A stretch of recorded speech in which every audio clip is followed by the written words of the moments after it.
What's up, guys? It's Dalton from DT's Cool Cards, and welcome to my office. I was going to be in the mobile office today, but I completely forgot my little mounty thingy for the car because I did have a few Pokemon-related errands to run. But thanks for joining me today. Dalton from DT's Cool Cards on our way to building $1 million business. Hey, one of my videos got 10 views the other day. 10 whole real views. I was pretty excited. Today, I really just want to have a quick yap session about a few things just kind of on my mind, Pokemon related. Been listing cards today, been selling cards today. I was broke yesterday. I was rich by the morning. That's a little Uzi Vert song lyric, but let's get into it. The first thing I want to yap about is the Abyss Eye leaks that came out yesterday, or maybe the day before. No, it was definitely yesterday. The Japanese set comes out tomorrow. I do have like 10 boxes on the way. Hopefully they'll be here Thursday or Friday. Actually, I don't think it comes out tomorrow. I think it comes out the 22nd, so it's like a day ahead in Japan, but I'll have to double check. I do have like 10 boxes on the way. I might crack one open. I think that might be kind of fun because I've never done like a crack open box thingy. I don't know how to film certain stuff, and my setup is not bad. How I keep, if y'all saw my office desk, you'd probably have a stroke just because of how much mess there is everywhere. But I think that'd be cool if I opened up a box. I'm actually excited about the set. I've been excited about the set. You know, I've always liked Shrouded Fable. The Dusclops, Dusknoir line. I've always thought was just really cool. And also for a while I played with the Charizard deck. So that's an evolution line that's used in the Charizard deck. But I've never been a hater of Abyss Eye. But if you look at the YouTube and you look at the TikToks, it's already considered the worst set of Mega Evolution, and it's not even out yet. It's worse than Perfect Order.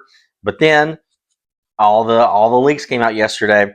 I really like the Goldeen art rare. It reminds me of like, or anytime I think of Goldeen, there was I don't remember which Smash Brothers game it was, but I used to play with my friends, and I would do only Pokeballs. And you throw a Pokeball, and Goldeen comes out, and she goes, Goldeen, Goldeen. Goldeen, Goldeen. So it's always stuck in my head that way. There's a Slowbro that looks awesome. There's a Misty super rare. Now, chill. She's not my waifu or anything. It's just when I was growing up, I played with a water deck, and I put a Misty Gyarados in it, kind of towards the end of me playing. And then also, she's hilarious in the anime. And then the Mega Darkrai SAR. It looks awesome. There was some fake like Giratina artwork that came out a few days ago that was done by like AI or whatever. But the Mega Darkrai that's actually coming out looks awesome. Looks actually kind of similar to that AI generated card or whatever. But I think it looks really cool. It looks really awesome. It's by the same artist that did the gold cards from Glaring Gallery. So I'm excited about it. I think it looks super freaking cool. I sold like maybe 30, 40-ish boxes of Ninja Spinner, and 2 Greninja SARs were pulled out of them. So I'm excited that could happen. And then the Morpeko. I mean, that card looks pretty freaking cool. It's like an angry rabbit with really cool colors on it. So one thing I would say, guys, is when it comes to Pokemon, like what you like, right? I mean, it's cool that a card sold for over $230,000 or whatever it was. I mean, I guess that's cool. Yeah, that's cool or whatever. But just that doesn't really get me excited. You know what I mean? I'm like, oh, cool. Hey, that card sold for 200. I don't even. That doesn't even cross my mind of something that's cool. If you think that's cool, hey, more power to you. But you don't have to. You don't have to think that's cool to fit in, right? Just be yourself. If you like a set, like a set. If you don't like it, don't like it. But the fact that everyone was calling the Mega Darkrai set the worst set of Mega Evolution and nobody saw anything about it. I mean, literally like 3 art rares got released and people were saying it was the worst set. I hate that mentality. I think it's bad for the hobby. It just kind of turns it into something it's not. So that was the first thing I wanted to yap about is make sure you enjoy Pokemon your way. On a little side note, I do want to talk about conditioning cards real quick. I did get in that 151 set yesterday. I was really excited about it. I'm still going to end up doing pretty good on it, but there were a lot of cards in there I had to LP. In fact, almost all but 4 or 5 of the cards outside of the sealed, I had to mark them down as LP. However, one of the things about Pokemon, or especially with Magic, there's not a humongous difference sometimes between LP and near mint, mainly for like the older cards, but for the newer cards, there's not that much of a drop off at all times. So Do not put all of your cards as LP. Do not do that. However, I always like to be generous with my conditioning of my cards. It is what it is.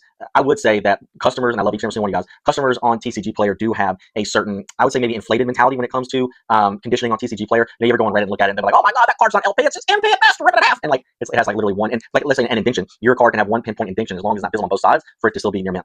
But you're never going to get someone on TCG Player, a customer, for the most part, to really grasp that. One thing I always like to do, if a card is like near mint minus, LP minus, near mint minus, or whatever minus is, I'll always message the customer and be like, hey, dude, just a heads up, this is a card, I didn't do it right the first time. If you get it and it's still within, LP. However, if you get it and you're not happy, I'll make it right. You are dealing with so much cash and so many orders, theoretically anyway. Don't worry about losing out $5, $10, $20, $30, $50. Don't fight that battle. There's certain hills you want to die on, and arguing with the customer back and forth on what a condition is not one of them. The customers are not always right, but customers always win. I'm not saying give them, the keys to your house or a brand new, Ferrari, but pick the battles that you want to fight, right? And the last thing I want to talk about is just the fun stuff about selling Pokemon, Pokemon cards, especially at this level. So I got a call from, like, he's my friend, but he's also like my mentor. He's been doing Pokemon for maybe like 6 months after, or a short amount of time to me, and he wants to sell all the seals. Great seal collection. I mean, he's got the 151 Costco things or whatever, and he wants to sell it to me for 80%. I love this guy.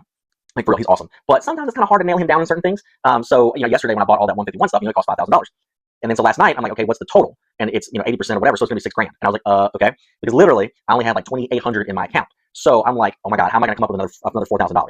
Well, I didn't come up with another $4,000. I came up with another $5,200. So again, it kind of goes back to what I said. One of my car stores bought out basically all my Chinese. Well, yeah, they bought all my Chinese inventory. So it's just funny how that goes. I literally got out of my car because I was stressing about this all day yesterday. I was like, between 10 o'clock last night and whatever day, I was like, okay, how am I gonna come up with another $4,000 on the fly? Like, how am I gonna do that?